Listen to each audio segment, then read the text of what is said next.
কতগুলো গদি মিডিয়ার প্রতিযোগিতা চলছে, কে আগে সরকারকে ডেকে সম্বর্ধনা দিতে পারে, কে আগে সরকারকে ডেকে কনক্লেভ করে তাদেরকে তেল মারতে পারে। সেখানে দেখি একটা চ্যানেলের কনক্লেভে গিয়ে শরৎ মুখার্জি বলছেন যে বামপন্থীরা এত কিউবা, রাশিয়া, চায়না করে। কোনোদিন কোনো বামপন্থী নেতার বাড়ির ছেলে মেয়েকে দেখেছেন কিউবাতে, রাশিয়াতে, চায়নাতে পড়াশোনা করতে যেতে? কেউ পড়াশোনা করতে যায় না, কেননা দেশগুলো ব্যর্থ দেশ, নষ্ট দেশ। আমরা বলছি শরৎ বাবু, আপনি শিক্ষিত মানুষ, আপনার জানার কথা, আপনি নিজে একজন পেশায় ডাক্তার। এই পৃথিবীতে সবচেয়ে বেশি ছেলে মেয়ে ডাক্তারি পড়ার জন্য যে দেশে যেতে চায় সেই দেশটার নাম কিউবা। আমাদের ভারতের বামপন্থী পরিবার বলে নয়, লক্ষ লক্ষ সাধারণ পরিবারের ছেলে মেয়ে তারা দিনের পর দিন রাশিয়াতে, চায়নায় পড়াশোনা করতে গেছে, যেমন তারা আমেরিকায় গেছে, ব্রিটেনে গেছে পড়াশোনা করতে। কিন্তু আমরা জিজ্ঞেস করছি, শরৎ বাবু আপনাকে জিজ্ঞেস করছি, শুভেন্দু অধিকারীকে জিজ্ঞেস করছি, সর্বরী মুখার্জিকে জিজ্ঞেস করছি, আপনারা দেখাতে পারবেন একটা কোন বিজেপি নেতার বাড়ির ছেলে মেয়েকে দেখাতে পারবেন যে কপালে তিলক কেটে গলায় জয় শ্রীরাম বলে পতাকা ঝুলিয়ে ফেটটি বেঁধে মাথায় জয় শ্রীরাম বলে রামনবমী আর হনুমান জয়ন্তী মিছিল করে? একটা কোন বিজেপি নেতা মন্ত্রীর বাড়ির ছেলে মেয়েকে দেখাতে পারবেন? বিজেপি নেতার বাড়ির ছেলে মেয়েগুলো বিদেশে পড়াশোনা করতে যাবে, ওরা আমেরিকার বিশ্ববিদ্যালয়ে পড়াশোনা করবে, ওরা ইংল্যান্ড জার্মানির বিশ্ববিদ্যালয়ে পড়াশোনা করবে।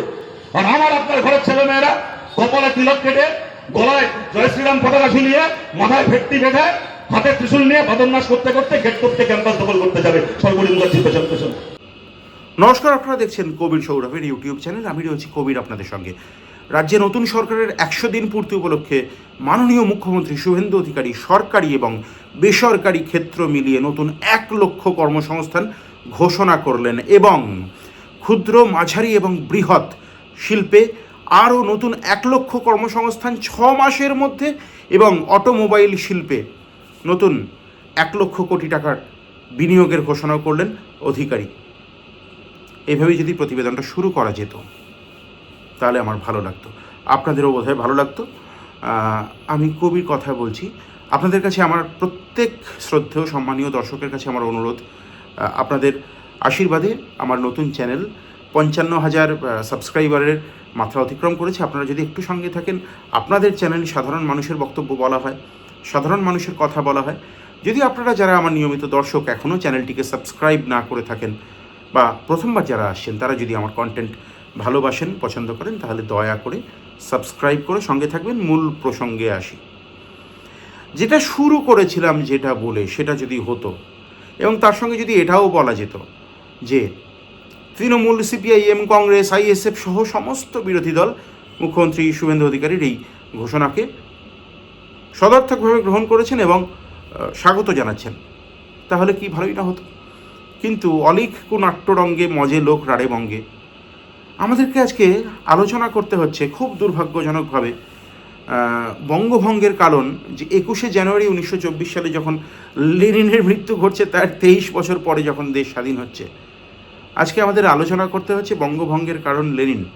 আরে ভারতবর্ষের সঙ্গে সোভিয়েত ইউনিয়নের কি সম্পর্ক ছিল, ভারতবর্ষের রাজনীতিতে, অর্থনীতিতে সোভিয়েত ইউনিয়নের কি ভূমিকা, এটা যারা এই লেনিনের বিষয়ে বলছেন বেশিরভাগ ক্ষেত্রে তারা লেনিন বলেন কি সর্বগ্রাসী, কি দুর্জয়, অশিক্ষা, কি অসহ্য স্পর্ধা।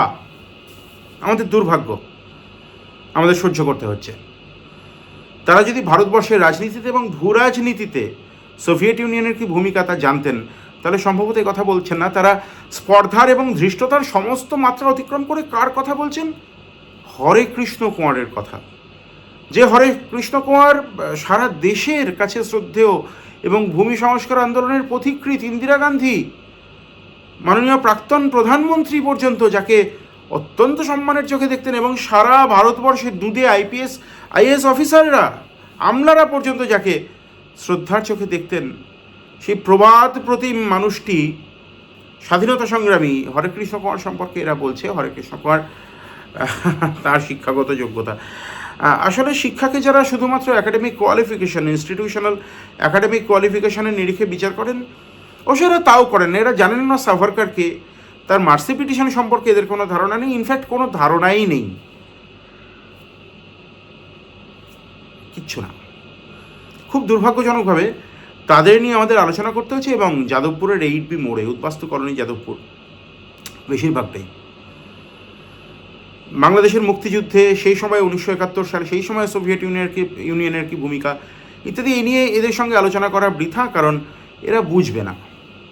অযৌক্তিক কথা, চিৎকার করা, কুকথা, অসংলগ্ন কথা, অসভ্যতা, এসবের মাত্রা অতিক্রম করে গিয়ে এবং দ্বিধাহীনভাবে, কি মসৃণভাবে মিথ্যা পরিবেশন করা যায়, জেনে বা না জেনে। মিথ্যা তো মানুষ জেনেই বলে, এবং যাদেরকে বলে তারা মিথ্যাটাকেই সত্যি বলে জানে। কি চরম দুর্ভাগ্য আমাদের। এদেরকে ডিল করতে চাই। আমি আবারও বলছি, সাউথ আফ্রিকায় গান্ধীর মূর্তি কেন থাকবে, জাপানে রবীন্দ্রনাথের মূর্তি কেন থাকবে, যাদবপুরে লেনিনের মূর্তি কেন থাকবে, কাটোয়ায় গান্ধীর মূর্তি কেন থাকবে, এ নিয়ে এদের প্রবল আপত্তি, প্রবল। এবং এরা জানেও না। এরা শ্যামাপ্রসাদ মুখোপাধ্যায় সম্পর্কেও যদি 5 লাইন লিখতে বলা হয় তাহলেও জানবে না, কারণ এরা কিছু জানে না। এরা জানে ঘৃণা এবং বিদ্বেষ সঞ্চার করা ছাড়া এই মুহূর্তে এদের গ্রাসাচ্ছাদনের আর কোনো উপায় নেই। সেই জায়গায় দাঁড়িয়ে এই ঘৃণার চাষ যখন হচ্ছে, এবং অগ্নিমিত্রা পলের ঘটনা আপনি জানেন, পরপর দুদিন দুটি ঘটনা দেখিয়েছি। সরকারি আধিকারিককে কীভাবে ভার্বাল অ্যাবিউজ করছেন তিনি, এসব কিছুর মধ্যে দাঁড়িয়ে বিকল্পটা ঠিক কী? আজকে শতরূপ ঘোষ, আমি আমার কথা দীর্ঘায়িত একেবারেই করতে চাইছিও না, প্রতিবেদন একটু দীর্ঘ হতে পারে, আপনারা একটু ধৈর্য ধরে শুনবেন। শতরূপ ঘোষ, আজকে সিপিআইএমের ডাকে, বামপন্থীদের ডাকে একটি গণকনভেনশন আয়োজন করা হয় যাদবপুর 8B মোড়ে লেনিন মূর্তির সামনে। সেখানে তিনি যে বক্তব্য রাখেন আমার মনে হয় আপনাদের শোনা জরুরি। একটু দয়া করে শুনবেন। মেনস্ট্রিম মিডিয়ায় দেখতে পাবেন। এবং উত্তরপাড়ার প্রাক্তন বিধায়ক শ্রুতিনাথ প্রহরাজ, তাকে গতকাল বেআইনিভাবে ভোর রাতে গ্রেপ্তারের পর গতকাল বিকেলে তিনি জামিনও পান। সেই নিয়ে একটি বিক্ষোভ সমাবেশ আয়োজন করেছিল সিপিআইএম। সেখানে মীনাক্ষী মুখার্জির বক্তব্য, কী বক্তব্য উঠে আসছে বিকল্পের বার্তা নিয়ে, সেটা আমাদের মনে হয় প্রত্যেকের জানার অধিকার রয়েছে। কারণ বামপন্থীরাও যখন নির্বাচনে লড়াই করবেন, তারা যখন ভোট চাইতে যাবেন, তারা যখন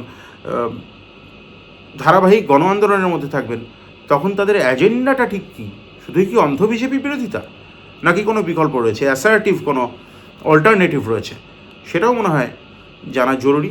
আপনারা দয়া করে একটু প্রতিবেদন শুনুন, সম্পূর্ণ প্রতিবেদন। শতরূপ ঘোষ এবং মীনাক্ষী মুখার্জির বক্তব্য শুনুন। এবং আপনারা যদি চান, হরেকৃষ্ণ কুমার, জ্যোতি বসু, যাদের নাম করা হচ্ছে স্বাধীনতা আন্দোলনে, আমি কমিউনিস্ট আন্দোলনের কথা ছেড়ে দিলাম, স্বাধীনতা আন্দোলনে, ভূমি সংস্কার আন্দোলনে, আজকে আমরা যে ভারতবর্ষে দাঁড়িয়ে আছি, সেই ভারতবর্ষ, সেই বাংলা গঠনের পিছনে তাদের কি ভূমিকা, সেই নিয়ে একটি প্রতিবেদন করতে চাইব। যদি আপনারা চান অবশ্যই মতামত দিয়ে জানাবেন।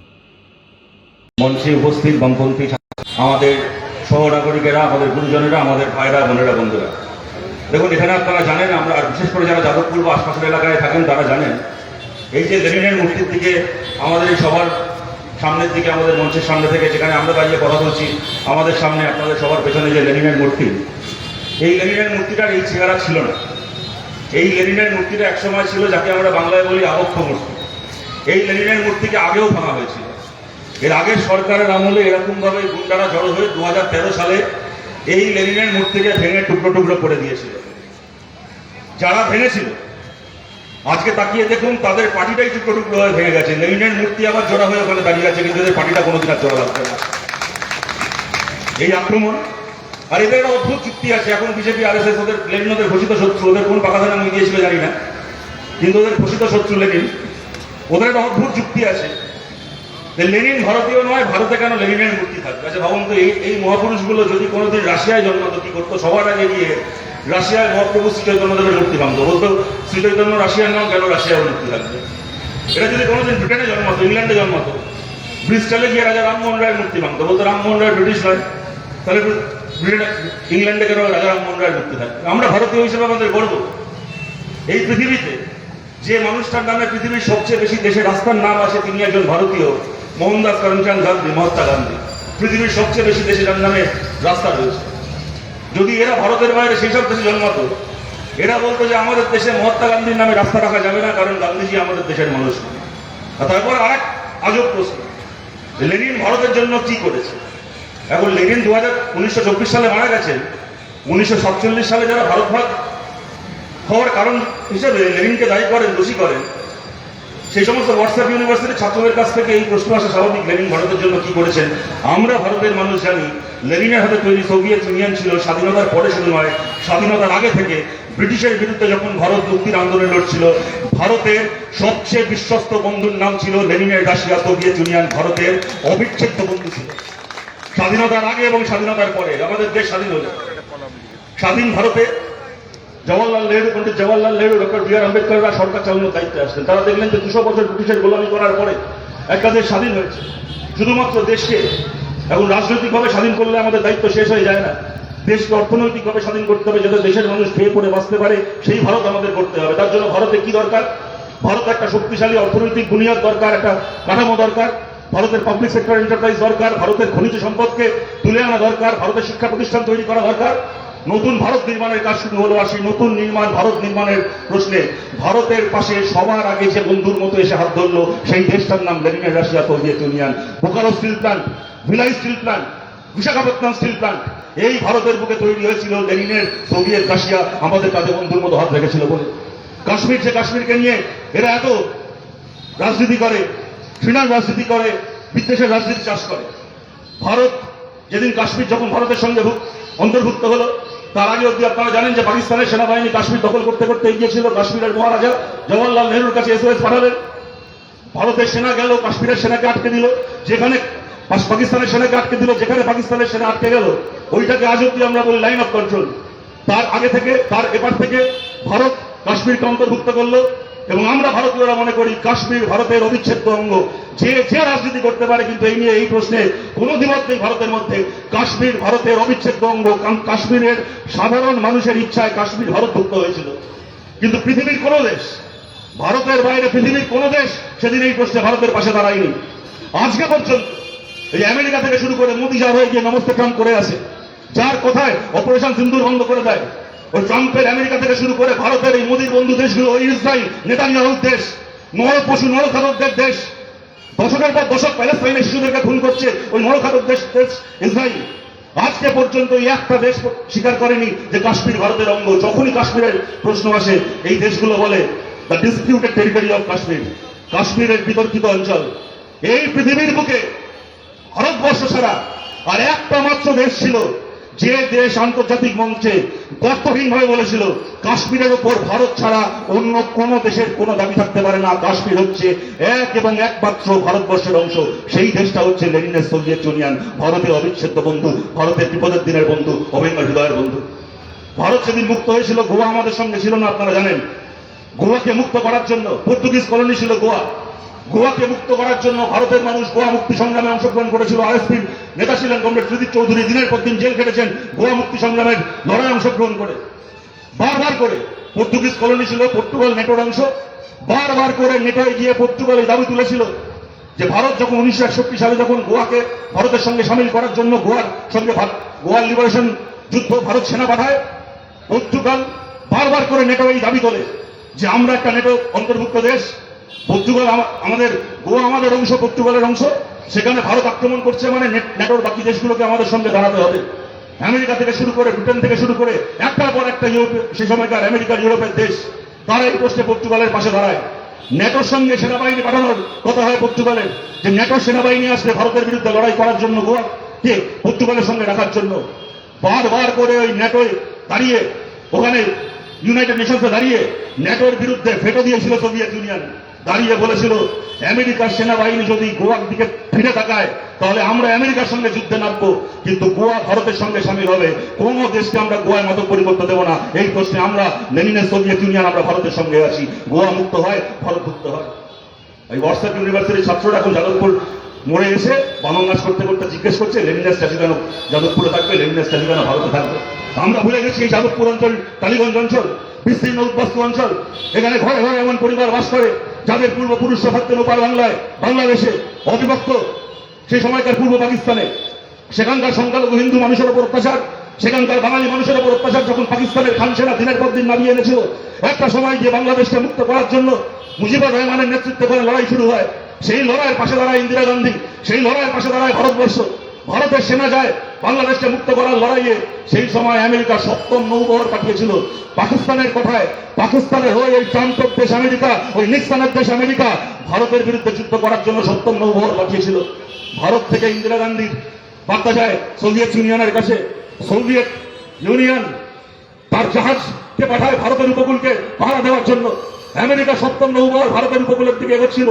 দূরবীন থেকে দেখলো ভারতের উপকূলকে পাহারা দিয়ে দাঁড়িয়ে আছে সোভিয়েত রাশিয়ার জাহাজ। মাথার উপর উঠছে কাস্তে হাতুড়ি আঁকা লাল পতাকা, দাঁড়িয়ে আছে সোভিয়েতের জাহাজ ভারতের উপকূলকে পাহারা দেওয়ার জন্য। আমেরিকা 70 নৌবহরকে উদ্দেশ্য করে সোভিয়েত ইউনিয়ন থেকে ঘোষণা হয়, ওই নৌবহর যদি আর এক পা ভারতের দিকে এগোয়, প্রয়োজন হলে আমরা নিউক্লিয়ার যুদ্ধ করবো আমেরিকার বিরুদ্ধে, কিন্তু খবরদার ভারতের উপর একটা আঁচড় আমরা কাটতে দেবো না। বাংলাদেশকে স্বাধীন করার জন্য ভারতের লড়াইয়ের পাশে আমরা সোভিয়েত ইউনিয়ন আছি। আমেরিকা 70 নৌবহর মুখ ঘুরিয়ে পালায় আমেরিকার দিকে। বাংলাদেশ স্বাধীন হয়, মুজিবুর রহমান মুক্ত হন। এই ভারত এই কলকাতা শহরে এসে শহীদ মিনার ময়দানে দাঁড়িয়ে ইন্দিরা গান্ধীকে, পশ্চিমবাংলার মানুষকে এবং সোভিয়েত ইউনিয়নকে ধন্যবাদ জানিয়ে যান মুজিবুর রহমান। এই ছিল লেনিনের দেশের সঙ্গে ভারতের সম্পর্ক, ভারতের বন্ধুত্ব। আজকে ওয়াটসন বিশ্ববিদ্যালয়ের ছাত্ররা জিজ্ঞেস করছে যাদবপুর মোড়ে কারণ লেনিনের স্ট্যাচু থাকবে। আর যারা আমরা লেনিনের পক্ষে, যারা আমরা রাজা রামমোহন রায়ের পক্ষে, যারা আমরা নেতাজি সুভাষচন্দ্র বোসের পক্ষে, যারা আমরা প্রীতিলতা মজুমদারের পক্ষে, আমাদেরকে বলছে আমরা হচ্ছে দিমাগি নকশাল। আরে দিমাগি নকশালদের কাছে তাও তো দিমাগ আছে, তোদের কাছে কি আছে রে ভাই? তোদের কাছে কি আছে? যাদের দিমাগ নেই, দিমাগ খোঁজার জন্য বিশ্ববিদ্যালয়ে ঘুরে বেড়াচ্ছে। কখনো জেএনইউতে, কখনো জামিয়া মিলিয়ায়, কখনো আলিগড় মুসলিম ইউনিভার্সিটিতে, কখনো বেনারস হিন্দু ইউনিভার্সিটিতে, কখনো পুনে এফটিআইতে, আর কখনো আমাদের যাদবপুর বিশ্ববিদ্যালয়। আবার এদের আবার এটা বিশ্ববিদ্যালয় দখল করতে যায়। ভালো কথা, ভালো করে উচ্চ মাধ্যমিক পরীক্ষা দাও, ভালো নম্বর পাও, অ্যাডমিশন ফর্ম তোলো, ফর্ম জমা দাও, ভালো করে অ্যাডমিশন টেস্ট দাও, তোমার নাম বেরোবে লিস্টে, যাদবপুরে ভর্তি হয়ে যাও। ছাত্র সংসদ ভোটে যেত, যাদবপুর দখল করে নাও, কে বারণ করেছে? ওইসব দিকে নেই। বাবুরা রাত্রিবেলা পাঁচিল টপকে ঢুকে যাদবপুর দখল করবে। আবার জিজ্ঞেস করা হচ্ছে, জিজ্ঞেস করলে বলবে যাদবপুরে আমরা আরএসএস বন্দী ছেলে মেয়েরা চান্স পাই না কেন? বলে যাদবপুরের অধ্যাপকরা আমাদেরকে ইচ্ছে করে যাদবপুরে ভর্তি হতে দেয় না, যেন ওদের মাথায় লেখা আছে ওরা আরএসএস বন্দী। ওদের অ্যাডমিশন ফর্ম ওদের ছবি থেকে অধ্যাপকরা বুঝে যায় না আরএসএস বন্দী, ওদের নাম কেটে দেয়। চিন্তা করুন, এদের তো বিদ্যে বুদ্ধি দৌড় দেখছেন। মনে করুন কোনো একটা ছাত্র, কোনো একটা ছাত্রী, সে হচ্ছে তার এবিলিটি করার ইচ্ছা আছে যাদবপুরের ভেতর, সে অ্যাডমিশন টেস্টে বসলো, পরীক্ষায় প্রশ্ন আসলো ভারতকে কে ভাগ করেছিল? বললো লেনিন 1924-এ মারা গেছিল। সে উত্তরে লিখল লেনিন 1924-এ মারা গেছিল, 23 বছর পরে স্বর্গ থেকে প্ল্যানচেটে নেমে এসে ভারতকে ভাগ করে দিয়ে গেছে। এই উত্তর লিখে কে চান্স পাবে বলুন তো যাদবপুরে? প্রশ্ন আসলো যে কে সোনা কি করে উৎপাদন হয়? ও উত্তরে লিখে দিল গরুর দুধ থেকে সোনা আসে। এই উত্তর লিখে কে চান্স পাবে যাদবপুরে? তারপর যদি যাদবপুরে চান্স না পায়, দোষ হয়ে যাবে যাদবপুরের শিক্ষকদের। যখন এই মেধার করে গাধারা ঢুকে, তখন এরকম ভাবে পাঁচিল টপকে ঢুকবে। যাদবপুরে এমটেকের নিয়ম হচ্ছে গেট পরীক্ষা দিয়ে এমটেকে ঢুকতে হবে। কিন্তু গেট পরীক্ষা দিয়ে ঢুকতে পারবে না, গেট টপকে ঢুকবে। কিন্তু প্রশ্ন সেইটা নয়, মেধার ঘরে গাধারা ঢুকছে, গেট টপকে ঢুকছে, আমাদের তাই নিয়ে আমরা অবাক হচ্ছি না। কিন্তু আমাদের প্রশ্ন হচ্ছে, আজ থেকে 2 বছর আগে যখন যাদবপুরের হোস্টেলে একজন ছাত্রকে এরকম ভাবে মর্মান্তিক ভাবে তাকে মরতে বাধ্য করা হলো, সেই সময় আমরা দেখেছিলাম যত না তার মৃত্যু তদন্ত বিচার চাইছে, তার থেকে বেশি তখন কতগুলো ওই সিসিটিভি কোম্পানির ব্র্যান্ড অ্যাম্বাসাডার জন্য গেছিল পশ্চিমবাংলার রাতারাতি। সিসিটিভি লাগাতে হবে, সিসিটিভি লাগাতে হবে, কে তুমি করে যাচ্ছে পাগলের মতো। সিসিটিভি কোম্পানির লোগো বুকে নিয়ে ঘুরতো, কতগুলো ব্র্যান্ড অ্যাম্বাসাডার জন্য ছিল। তাদেরকে জিজ্ঞেস করছি, আজকে কারা রাত্রিবেলা যাদবপুরের গেট টপকে ঢুকলো, কারা যাদবপুরের ভেতর আগুন লাগালো, কারা যাদবপুরের গেটে ওই ফলক ভাঙলো? প্রত্যেকের ছবি, প্রত্যেকের পা থেকে মাথা পর্যন্ত ছবি আজকে রেকর্ড করা রয়েছে। তারপরও কেন তারা গ্রেপ্তার হলো না? কি হলো সিসিটিভি লাগিয়ে? সিসিটিভি দিয়ে জল খাচ্ছে এখন ওরা। সিসিটিভিতে যাদবপুরের বিধায়ক থেকে শুরু করে, যাদবপুরের প্রাক্তন ভাইস চ্যান্সেলর বুদ্ধদেব সাউ থেকে শুরু করে, একটার পর একটা আরএসএসের গুন্ডা, ক্রিমিনাল, মাফিয়াগুলোর ছবি, প্রত্যেকের ছবি সিসিটিভিতে রয়েছে। প্রত্যেককে শনাক্ত করা হয়েছে, সাংবাদিকরা শনাক্ত করেছে, মিডিয়া শনাক্ত করেছে, যাদবপুরের সাধারণ ছাত্রছাত্রীরা শনাক্ত করেছে। তারপরও তারা বুক খুলিয়ে ঘুরে বেড়াচ্ছে, একজনকেও গ্রেপ্তার হয়নি। বোঝা যায় এরা প্রমাণ করছে সেই দিন সিসিটিভি লাগানোর দাবি কোনো নিরাপত্তার জন্য ছিল না। ছাত্রদের স্বাধীন চিন্তা ভাবনা, ক্যাম্পাসের মধ্যে ছাত্রদের স্বাভাবিক সাধারণ চলাফেরার উপর নজরদারি করার জন্য সিসিটিভি লাগানোর কথা বলা হয়েছিল। তার বাইরে সিসিটিভির কোনো উদ্দেশ্য ছিল না। যদি ওদের কোনো সৎ উদ্দেশ্য থাকতো, তাহলে সেই সিসিটিভির ফুটেজ শনাক্ত করে আজকে ক্রিমিনালগুলোকে গ্রেপ্তার করা হতো। কালকে আমি দেখছি শিক্ষামন্ত্রী শারদ মুখার্জি সৈকত বলার সময় বলছিল, এখন কতগুলো গদি মিডিয়ার প্রতিযোগিতা চলছে, কে আগে সরকারকে ডেকে সম্বর্ধনা দিতে পারে, কে আগে সরকারকে ডেকে কনক্লেভ করে তাদেরকে তেল মারতে পারে। সেখানে দেখি একটা চ্যানেলের কনক্লেভে গিয়ে শারদ মুখার্জি বলছেন যে বামপন্থীরা এত কিউবা, রাশিয়া, চায়না করে, কোনোদিন কোনো বামপন্থী নেতার বাড়ির ছেলে মেয়েকে দেখেছেন? কিউবাতে, রাশিয়াতে, চায়নাতে পড়াশোনা করতে যেতে? কেউ পড়াশোনা করতে যায় না, কেননা দেশগুলো ব্যর্থ দেশ, নষ্ট দেশ। আমরা বলছি শরৎবাবু, আপনি শিক্ষিত মানুষ, আপনার জানার কথা, আপনি নিজে একজন পেশায় ডাক্তার। এই পৃথিবীতে সবচেয়ে বেশি ছেলে মেয়ে ডাক্তারি পড়ার জন্য যে দেশে যেতে চায় সেই দেশটার নাম কিউবা। আমাদের ভারতের বামপন্থী পরিবার বলে নয়, লক্ষ লক্ষ সাধারণ পরিবারের ছেলে মেয়ে তারা দিনের পর দিন রাশিয়াতে, চায়নায় পড়াশোনা করতে গেছে, যেমন তারা আমেরিকায় গেছে, ব্রিটেনে গেছে পড়াশোনা করতে। কিন্তু আমরা জিজ্ঞেস করছি, শরৎবাবু আপনাকে জিজ্ঞেস করছি, শুভেন্দু অধিকারীকে জিজ্ঞেস করছি, সর্বরী মুখার্জিকে জিজ্ঞেস করছি, আপনারা দেখাতে পারবেন একটা কোন বিজেপি নেতার বাড়ির ছেলে মেয়েকে দেখাতে পারবেন যে কপালে তিলক কেটে গলায় জয় শ্রীরাম বলে পতাকা ঝুলিয়ে ফেকটি বেঁধে মাথায় জয় শ্রীরাম বলে রামনবমী আর হনুমান জয়ন্তীর মিছিল করে একটা কোন বিজেপি নেতা মন্ত্রীর বাড়ির ছেলে মেয়েকে দেখাতে পারবেন? বিজেপি নেতার বাড়ির ছেলে মেয়েগুলো বিদেশে পড়াশোনা করতে যাবে, ওরা আমেরিকার বিশ্ববিদ্যালয়ে পড়াশোনা করবে, ওরা ইংল্যান্ড জার্মানির বিশ্ববিদ্যালয়ে পড়াশোনা করবে, আর আমার আপনার ঘরের ছেলে মেয়েরা কপালে তিলক কেটে গলায় জয় শ্রীরাম পতাকা ঝুলিয়ে মাথায় ফেকটি বেঁধে হাতে ত্রিশূল নিয়ে বাদরনাশ করতে করতে গেট করতে ক্যাম্পাস দখল করতে যাবে সর্বরী মুখার্জি পেছন পেছন। ওইভাবে ওদের ছেলে মেয়েদের চেহারা, এইভাবে আমাদের ঘরের ছেলে মেয়েদের চেহারা, এই চলবে। এখানে র্যাম্প বানিয়েছেন শুভেন্দু অধিকারী, কদিন পরে আবার ফরমান দিয়েছেন বন্দে মাতারাম গাইতে গাইতে নাকি উনি এই র্যাম্প দিয়ে হাঁটবেন। এই একটা গান গাওয়া মুখ্যমন্ত্রী গেল, তো একটা গান গাওয়া মুখ্যমন্ত্রী চলে এসছে। বন্দে মাতারাম গাইতে গাইতে নাকি র্যাম্প দিয়ে যাবে, এখানে নাকি 1.5 কিলোমিটার র্যাম্প বানাচ্ছে। শুভেন্দু বাবু আপনাকে অনুরোধ করছি, দুদিন পরে যখন আপনি এই র্যাম্পের ওপর দিয়ে বন্দে মাতারাম গাইতে গাইতে যাবেন, আপনাকে অনুরোধ করছি 10 জন নয়, 5 জন নয়, 3 জন নয়, আপনি একজন আরএসএস নেতার নাম বলুন ভারত স্বাধীন হওয়ার আগে যে এই বন্দে মাতারাম বলতে বলতে ফাঁসি কাটে গেছিল, একজন আরএসএস নেতার নাম বলুন, বলতে পারবেন না। মুসলেখা দেওয়া আরএসএস নেতার নাম বলতে বললে নামের তালিকা শুরু হবে, শেষ হবে না।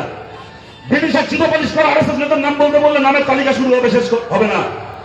কিন্তু যেমন ইনকলাব জিন্দাবাদ আর জয় হিন্দ বলা আরএসএস নেতা পাওয়া যাবে না, সেরকম বন্দে মাতারাম বলে ফাঁসি কাটে যাওয়া কোন আরএসএস নেতা শুভেন্দু অধিকারীরা দেখাতে পারবে না, বিজেপি দেখাতে পারবে না। আপনাদেরকে বলছি, শুভেন্দু অধিকারীদেরকে বলছি, আপনাদের ভয় দেখানোর দিন গেছে, আপনাকে আমরা ভয় পাই না। দিলীপ ঘোষ বলছে, আমার স্টেশনে সাংবাদিকরা জিজ্ঞেস করছে, গতকাল গেছি বসিরহাটে সভা করতে, ওখানে সভা শেষ হওয়ার পরে কয়েকজন সাংবাদিক জিজ্ঞেস করছে, যেখানে দিলীপ ঘোষ বলেছেন যাদবপুর বিশ্ববিদ্যালয়ের ঘটনা নিয়ে মন্তব্য করেছেন, যাদবপুরে আবার সার্জিক্যাল স্ট্রাইক করা হবে, এ ব্যাপারে আপনার কি মন্তব্য? তো ওনাদেরকে বললাম, দেখুন দিলীপ ঘোষ যাদবপুর বিশ্ববিদ্যালয় নিয়ে কি বলেছেন তাই নিয়ে আমার কোনো মন্তব্য নেই, কিন্তু আপনারা যারা একটা বিশ্ববিদ্যালয়ের ব্যাপারে দিলীপ ঘোষের মতামত জানতে গেছেন, আপনাদের খুলে দণ্ডবত, আমার আপনাদের পায়ে হাত দিয়ে প্রণাম করতে ইচ্ছে করছে। আরে ওরা কি সার্জিক্যাল স্ট্রাইক করবে? সার্জিক্যাল স্ট্রাইক তো বললাম আমরা। ধর্মেন্দ্র প্রধান বসে বসে পেপার লিক করছিল, দাবি উঠলো পদত্যাগে। মোদি বললো যে ये मोदी का सरकार है, यहाँ पे किसी की इस्तीफा नहीं होती। রাত্রিবেলা ঘুমাতে গেল এই বলে যে ধর্মেন্দ্র প্রধানের ইস্তফা হবে না, তাও সার্জিক্যাল স্ট্রাইক করে দিলাম আমরা ভারতের যুব সমাজ, ছাত্র সমাজ ধর্মেন্দ্র প্রধানের উপর। রাত্রিরে মোদি বলেছিল ইস্তফা হবে না, পরের দিন সকালবেলা ইস্তফা হয়ে গেল। একে বলে রাতে জমা সকালে খরচা। সার্জিক্যাল স্ট্রাইক তো করবো আমরা, এরপরে নীতিন গডকরি আসছে, তারপরে অমিত শাহ আসছে। সার্জিক্যাল স্ট্রাইক দেখলেন কি? আমার কথাকে আমি শেষ করছি এই বলে আপনাদের, তো এদেরকে আমরা ভয় পাই না। পৃথিবী উল্টে যা, 2029 সালের লড়াই সামনে, গোটা ভারত জুড়ে আপনারা দেখছেন, কদিন আগে ভোট হলো, বিহারের বাঁকুড়ে ভোট হলো, মধ্যপ্রদেশ সেখানেও বিজেপি সরকার, সেখানে বাই ইলেকশন হলো একই দিনে, গুজরাটে বাই ইলেকশন হলো, বিহারে মধ্যপ্রদেশে বিজেপি গোহারা হারলো, বিজেপি সর্বভারতীয় সভাপতির নিজের বাড়ির বুথে বিজেপি গোহারা হারলো, গুজরাট মোদীর নিজের রাজ্য, সেখানে পর্যন্ত বিজেপি কানের পাশ দিয়ে জিতলো, কিন্তু গতবারের থেকে 10% ভোট কম পেল। আপনাদের মনে আছে 1.5 বছর আগে যখন বিহারের বিধানসভা ভোটে বিজেপি জিতেছিল, সন্ধ্যেবেলা মোদী সভা করতে গিয়ে কি বলেছিলেন? বলেছিলেন বিহার হয়ে গেছে আর बंगाल की बारी। কেন? যে মা গঙ্গা বিহার से होकर बंगाल में जाके बहती है। তার মানে বিজেপি যে বিহারে জিতেছে, গঙ্গা যেরকম, মা গঙ্গা যেরকম বিহার থেকে বাংলায় ঢোকে, সেরকম বিজেপি বিহারে জিতেছে, বিজেপি বিহার থেকে বাংলায় জিতবে। তো দাদা, বিহারে যখন বিজেপি জিতলো তখন মা গঙ্গা বিহার থেকে বাংলায় আসছিল, এবার বিহারে বিজেপি গোহারা হারলো, এবার মা গঙ্গা কোথা থেকে কোথায় আসবে? এবার মা গঙ্গা কোথা থেকে কোথায় আসবে? আমরা বলছি সামনের বার বিজেপি হারবে, বিজেপি গোহারা হারবে 2029 সালে। কিন্তু তার জন্য এই যে লড়াই আমরা আজকে লড়ছি, আমার আগের বক্তারাও বলেছেন, এই লড়াই শুধুমাত্র কতগুলো রাজনৈতিক প্রশ্নের লড়াই নয়, তার সঙ্গে অনেক বড় সামাজিক প্রশ্ন, অনেক বড় সাংস্কৃতিক প্রশ্নের সঙ্গে জড়িত। এই লড়াই আজকে কনভেনশন আমরা বামপন্থীরা করছি, কিন্তু আমাদের বামপন্থীদের বাইরেও যারা মহাত্মা গান্ধীর আদর্শে বিশ্বাসী গান্ধীবাদী মানুষ, গণতান্ত্রিক মানুষ, দলিত আন্দোলনের সঙ্গে যারা আছেন, লিঙ্গের সাম্যের আন্দোলনের পক্ষে যারা আছেন, এই সমস্ত মানুষের কাছে আমরা আবেদন করছি, এই লড়াই আমাদের সবার লড়াই, এই সামাজিক, এই রাজনৈতিক, এই সাংস্কৃতিক লড়াই। আপনাদের সবাইকে আমাদের পাশে চাই। আপনাদের কাছে আমি একটা কথা বলে শেষ করছি। আপনারা দেখলেন, আমি বলার আগে অভিজিৎদা বলছিলেন, বাকিদের কথার মধ্যে এসছে, একজন মা ফুটপাতে বসে তার বাচ্চার জন্য দুধ ফোটাচ্ছিলেন, সেখানে গিয়ে তাদের পেটে লাথি মেরেছিল অগ্নিমিত্রা পাল 4 দিন আগে। তারপরে আবার বলছে, শুভেন্দু অধিকারীরা বলছে যে 34 বছর বামপন্থীরা সরকার চালিয়েছে, 15 বছর তৃণমূল সরকার চালিয়েছে, তারপরও কেন সেই মাকে কেন ফুটপাতে বসে থাকতে হচ্ছে? আমরা বলছি ঠিক কথা, এটা অস্বীকার করা যায় না। আমরা মুখে যেটাই বলি না কেন, দেশ স্বাধীন হওয়ার 80 বছর পরেও আজও যদি কোনো মাকে তার সন্তানকে নিয়ে ফুটপাতে বসে থাকতে হয়, তাহলে যে রাজনৈতিক দল আজ অব্দি এই দেশে সরকার চালিয়েছে প্রত্যেককে দায় নিতে হবে। এর জন্য এত বছর সরকার চালানো কংগ্রেস দায়ী, বিজেপি দায়ী। যেমন পশ্চিমবাংলায় আমরা বামপন্থীরা সরকার চালিয়েছি 34 বছর, এর জন্য জবাব দিয়ে আমাদেরকেও করতে হবে, আমাদেরও দায় আছে, অস্বীকার করা যায় না। তৃণমূল সরকার চালিয়েছি, তাদেরও দায় রয়েছে। আর আমরা এটা জানি বলেই যখন ফুটপাতে দেখি কোনো মা স্বাধীনতার 80 বছর পরেও বসে তার সন্তানের জন্য দুধ চাল দিতে বাধ্য হচ্ছে, তখন তার কাছে গিয়ে আমরা চোখ রাঙাই না, তার কাছে আমরা মাথা নিচু করে হাত জোর করে আমরা যাই। আমরা জানি এই ব্যর্থতা তার ব্যর্থতা নয়, লজ্জা তার লজ্জা নয়, এই লজ্জা, এই ব্যর্থতা আমাদেরও লজ্জা বলে। আর আপনাদের হচ্ছে ভাব দেওয়ার মুরদ নেই, কিলমারা গোসাই। সরকারে এসে একটা মানুষের মাথার উপর ভর করে দিতে পারেন না, ফুটপাতে লাথি মারতে পারেন, কিন্তু লাথি মারার গল্প শোনানোর জন্য ওরা কত খারাপ, ওরা কত স্বৈরাচারী, তার বর্ণনা দেওয়ার জন্য আপনাদের কাছে ঘটনাটা বললাম না। ঘটনাটা এই কারণে বললাম, আপনারা দেখলেন এইটা হওয়ার পরে 4 দিন ধরে সোশ্যাল মিডিয়া থেকে রাস্তা ঘাটে, বাসে, ট্রামে রাজনীতির আমাদের মধ্যে ফারাক থাকতে পারে, কিন্তু রাজনীতির উঠতে গিয়ে বামপন্থী মানুষ, কংগ্রেস সমর্থক, তৃণমূল সমর্থক, এমনকি বিজেপিকে ভোট দেওয়া বহু সাধারণ মানুষ একসঙ্গে প্রতিবাদে সোচ্চার হলেন। তারপরে কি হলো? গতকাল শুভেন্দু অধিকারীকে উনি বাধ্য হলেন সেই মাকে ডেকে এনে ঘোষণা করতে, কর্পোরেশন থেকে এনার জন্য আমরা শেল্টারের ব্যবস্থা করছি, ঘরের ব্যবস্থা করছি। 4 দিন আগে যাকে লাঠি মেরেছিল গণতান্ত্রিক প্রতিবাদের সামনে, 4 দিন পরে তার মাথার উপর ছাদ করে দিতে বাধ্য হলো এই সরকার। যদি একসঙ্গে এক সুরে আমরা কথা বলি, তাহলে ওদেরকে দিয়ে ওদের ফেলা থুতু আমরা চাটাতে পারবো। যদি আমরা এক সুরে কথা বলি, আজকে যেরকম এই মায়ের মাথায় আবার ঘর তৈরি হয়েছে এই প্রতিবাদের সামনে, তেমন উচ্ছেদ হওয়া হকারদের দোকান আবার তৈরি হবে, ভেঙে যাওয়া ঝুপড়িগুলো আবার ফিরে আসবে, উচ্ছেদ হওয়া কলোনি আবার গড়ে উঠবে, বকেয়া পরীক্ষার রেজাল্ট গুলো প্রকাশিত হবে, পরীক্ষার পরে নিয়োগগুলো শুরু হবে, এবং ভারতের 3 বছর পরে ভারতের লোকসভার ভোট, সেই দিকে তাকিয়ে মিলে সুর মেরা তোমারা তো সুর বেলে হামারা, আমাদের সুর যদি একসঙ্গে মেলে গোটা দেশ জুড়ে মোদীকে তাড়ানোর জন্য এই যে লড়াই, নতুন সরকার তৈরি করার এই যে প্রস্তুতি, এই প্রস্তুতিতে বাংলার মানুষ, বাংলার নাগরিক সমাজ, বাংলার গণতান্ত্রিক সমাজ আমরাও সামিল হতে পারবো।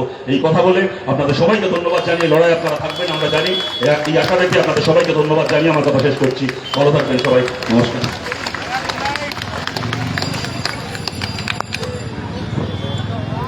এখন সভাপতি মঞ্চে উপস্থিত আমাদের পার্টির নেতৃত্বরা, আমাদের জেলা সম্পাদক কমরেড দেবব্রত ঘোষ, কমরেড সুচিনাথ প্রভুরাজ, দেখেছেন দীর্ঘক্ষণ ধরে আমাদের মধ্যে উপস্থিত আছেন মানুষকে ভোটে জেতা, মানুষের ভালোবাসায় আমাদের পার্টির নেতৃত্ব, তার সঙ্গে আপনারা আমাদের পার্টির নেতৃত্বরা, আমাদের জেলা সম্পাদকেরা, তারা বলেছেন এখানে আমরা কেন এখানে উপস্থিত রয়েছি, তার রাজনৈতিক ব্যাখ্যাও রয়েছে। আমার কথা আমাদের কর্মী ব্যাখ্যা তুলে না কারণ যে যেখানে দাঁড়িয়ে আছে সব কর্মীদের প্রতি আমাদের কথা। ভয় পাচ্ছেন না? ভয় পাচ্ছেন? বিজেপির বিরুদ্ধে লড়বো আর লেজুটিয়ে ভুটাতে আসবে না, এটা তো বিশ্বাস করি, করি না তো? ভুটানে এলে একবার ভুটানে, দুবার ভুটানে, 3বার ভুটানে, তারপর তো খবর আমরাও মারবো। ছেড়ে দেবো নাকি? ছেড়ে দেবো না তো? বিজেপির এখন বাঁদরের চুল হওয়ার মতন অবস্থা। বাঁদরের চুল হয়ে যেমন ভাবতে পারে না, বিজেপি ওরকম ভোট পেয়েছে, গুছিয়ে রাখতে পারছে না।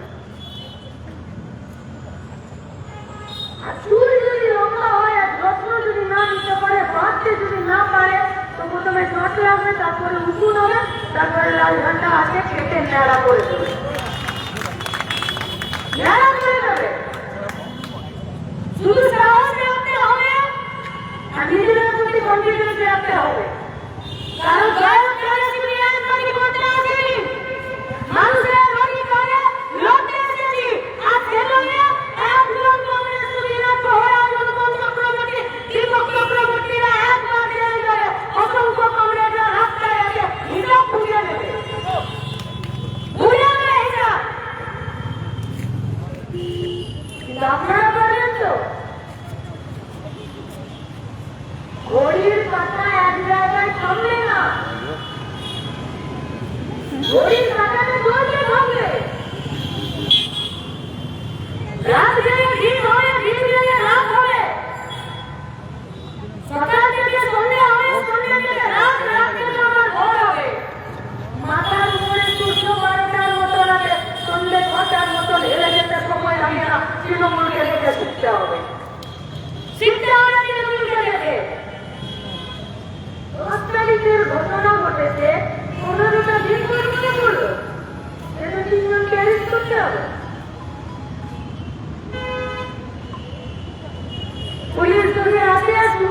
পাচ্ছেন, তো শুনে রাখুন, 80টা বিধায়কদের তৃণমূল ঢুকিয়ে সুরেন্দ্রবাবুর পকেটে ঢুকে গেছে, এরাও তার পকেটে ঢুকে যাবে, কেউ জানে না। কিন্তু আপনারা আইন মাফিক কাজ করছেন তো। আমাদের আজকের আমার সন্তান, আমার কর্মীদের জন্য, আমাদের কর্মীদের জন্য, মানুষের বেঁচে থাকার অধিকারের দাবিতে যারা লড়ছেন রাস্তা জুড়ে তাদের জন্য ধারা দিয়েছে, জেল দিয়েছে 10 তারিখ, আইন অমান্য আন্দোলন শুধু হুগলিতে হয়নি, গোটা রাজ্য জুড়ে, গোটা দেশ জুড়ে হয়েছে, সব জায়গায় হচ্ছে। খুশি হয়েছে, ইচ্ছে হয়েছে, ধারা দিয়েছেন, কেস দিয়েছেন, কোর্টে যাবো, বের দেবো, আসবো, আবার মুক্তি দিয়ে মানুষের জন্য আবার লড়াই করবো, আবার করবো। কিন্তু পুলিশকে বলছি, বামপন্থীরা কিন্তু চীনে জোকের মতো। চন্দননগর কমিশনারেটে এসপি বসে আছেন, হুগলি জেলায় যে এসপি বসে আছেন, উত্তরপাড়ায় যে বড়বাবু বসে আছেন, আমরা তাদের জন্য বলছি, তাদের উদ্দেশ্যে বলছি, লিখিত অর্ডারে কাজ করবেন, টেলিফোনিক মৌখিক অর্ডারে ভুলেও কাজ করবেন না, ছেড়ে কিন্তু দেব না। লিখিত অর্ডারে কাজ করবেন, রাত 2টার সময় বাড়ি যাচ্ছেন, বাড়ির মহিলাদেরকে ধমকাচ্ছেন, আর ডাইরেক্ট অ্যারেস্ট করে নিয়ে চলে আসছেন। আপনার ধারাতে আপনি যা কেস দিয়েছেন, সেই কেসে আপনি ডাইরেক্ট অ্যারেস্ট করতে পারেন তো? পারেন অ্যারেস্ট করতে? তাই বলছি, টেলিফোনিক আর মৌখিক কথায় উড়ে উড়ে কাজ করতে যাবেন না, লিখিত অর্ডার দিয়ে কাজ করবেন, নইলে কালকে উত্তরপাড়ার বড়বাবু ঘেসে যাবে, কমিশনারেট কিন্তু গোবর বাজাবে। আর যদি বড়বাবু থাকতে চান তো কমিশনারেটের কাছে লিখিত অর্ডারে কাজ করবেন, লিখিত অর্ডারে কাজ করবেন।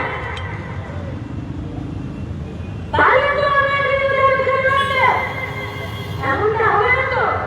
উত্তরপাড়া বিজেপির নেতা দুদিনের 25 সাংবাদিক আর কারো পিয়ে মিলে আরামবাগে চলে যাবে তোলা তুলতে, আর আপনার রাতের বেলা নেগোসিয়েট করে তাদেরকে ছেড়ে দেবেন, আর মানুষ যেটা চোখে তুলি পড়ে থাকবে, দেখছে না। এমনটা হচ্ছে না তো? বিজেপির নেতারা প্রেস ডেকে বলছে যে তৃণমূলের মতন বিজেপি তোলাবাজি শুরু করেছে, জনপ্রতিনিধিরা মুখ লুকাতে পারবেন তো? নিউজ চ্যানেল গোটা দাঁড়িয়ে বলছে, রাজ্যের মুখ্যমন্ত্রী বলে দিয়েছে তোলাবাজি করা যাবে না, বিজেপির নেতা তোলাবাজি করে দেশটা ফেরত দিতে যাচ্ছে, বাড়িতে সোফাতে বসে পারবেন তো? মানুষের অধিকারের দাবিতে লড়াই হচ্ছে, এরা আক্রমণ করছে। 3 মাস ধরে যাদের বিরুদ্ধে দুর্নীতির অভিযোগ ছিল, লুটের অভিযোগ ছিল, খুনের অভিযোগ ছিল, ধর্ষণের অভিযোগ ছিল, গোটা পশ্চিমবঙ্গ থেকে কয়লা, বালি, মাটি পাচারের অভিযোগ ছিল, তাদের কোমরে দড়ি বেঁধে আজকে দিন শুনলেন। পুলিশ দাঁড়িয়ে দাঁড়িয়ে দেখল ভারতীয় সংবিধানে কোন ক্রাইমের শাস্তি দিন ছুড়ে দেওয়ার নেই। ভারতের সংবিধানে কোন ক্রাইমে দিন ছুড়ে শাস্তি দেওয়ার বিধান নেই। পুলিশের সামনে দিয়েছে, পুলিশ পারবে তো হিসাব দিতে? এক মাঘে যার যাবে না, ফিরে মাঘ আসবে, তবে 3 মাস, এখন আরো 4 বছর 9 মাস টিকে থাকতে হবে। ছেড়ে দেবাকে যাতে না হয় তার জন্য তৈরি থাকবেন, তৈরি থাকবেন তার জন্য। এরা আক্রমণ করেছে 3.5 মাস ধরে, ওখানে করে আন্দোলনের সঙ্গে গোটা হুগলি জেলা জুড়ে আক্রমণ, শিলগুড়িতে কয়েকটা খুন হয়েছে, প্রত্যেকটা এলাকায় সেটা বর্ধমান হোক, পুতুলের জেলা হোক, দক্ষিণের জেলা হোক, কলেজের গেট হোক, কারখানার গেট হোক, আর সাধারণ মানুষের খেটে খাওয়া রুটি রুটির সাথে সাধারণ মানুষের প্রত্যেক দিনের লড়াই আন্দোলনে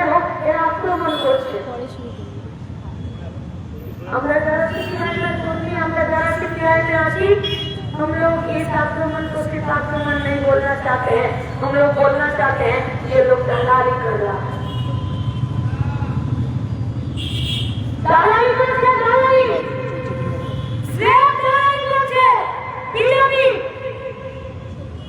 বড় লোককে ছাত্রকে সুরক্ষিত রাখার জন্য চন্দ্রেতে ছাত্রকে সুরক্ষিত রাখার জন্য জিনিস করতে ঝগড়াইয়ে প্রাইভেটে ব্যবসা করতে দিয়ে সেরা বড় লোকের ছাত্রকে সুরক্ষা করার জন্য আসলে এরা দালালি করছে। 15টা বছর দালালি করেছিল তৃণমূল, আমরা বলেছিলাম সন্ত্রাস করছে, মারছে, জেল দিচ্ছে, না সন্ত্রাসের নাম দেওয়া যাবে না। এটা গরিব মানুষের বিরুদ্ধে বড় লোকের পক্ষে দালালি করছে, দালালি করছে। গতকালের রিপোর্ট দেখুন, গোটা পশ্চিমবঙ্গে 4199 স্কুলে জিরোস্কুলে একটা স্কুলে নেই, আজকাল 19,000 টিচার পড়াচ্ছে, আর উল্টোদিকে 7,000 স্কুলে 2,29,000 বাচ্চা পড়ছে, সেই 7,000 স্কুলে সিঙ্গেল টিচারে পড়ছে। আমরা যখন এর বিরুদ্ধে কথা বলছি তখন আক্রমণ করছে। আসলে প্রাইভেট স্কুলে দালালি করার জন্য, সরকারি শিক্ষা ব্যবস্থাকে বাঁচানোর জন্য যখন রাস্তায় নামছি তখন এরা আমাদের উপরে আক্রমণ করছে। আমরা বলছি সরকারকে ন্যূনতম মজুরি দিতে হবে। 1952 সালে এই ভারতবর্ষে বলেছিল সুপ্রিম কোর্ট যে যদি প্রত্যেক দিন বেঁচে থাকতে হয় একটা পরিবারকে 4 জনের সামনে নিয়ে, তাহলে তাকে 26,000 টাকা মাসিক বেতন দিতে হবে। আজ 50 থেকে 2026 সাল হয়েছে, আজকে আর 26,000 টাকা দিয়ে চলবে না। তাই আমরা সরকারকে বলছি ন্যূনতম মজুরি বাড়াতে হবে, ওয়েজ নেগোসিয়েশন করতে হবে। যারা ঠেলা চালাচ্ছেন, রিক্সা চালাচ্ছেন, সুপারভাইজারের কাজ করছেন, সমবায়ের কাজ করছেন, সিভিলের কাজ করছেন, সিকিউরিটির কাজ করছেন, এই হাজিরিতে কাজ করছেন, তাদের প্রত্যেকের বেতন বাড়ানোর ব্যবস্থা করতে হবে। আর এই দায়িত্ব সরকারকে নিতে হবে। ये तो डबल इंजन भारत सरकार है, ऊपर भी विभाग का सरकार, नीचे विभाग का सरकार, ये जो है डबल इंजन सरकार। और जब वेतन के बढ़ोतरी के मांग पर हम लोग जब रास्ते पर उतर रहे हैं, तब ये लोग पुलिस और गुंडा लोगों को रास्ते पर उतर रहा है। তাহলে ডবল ইঞ্জিন সরকারের নামের মানে এই হলো যে সামনে দরজা দিয়ে আগুন লাগিয়ে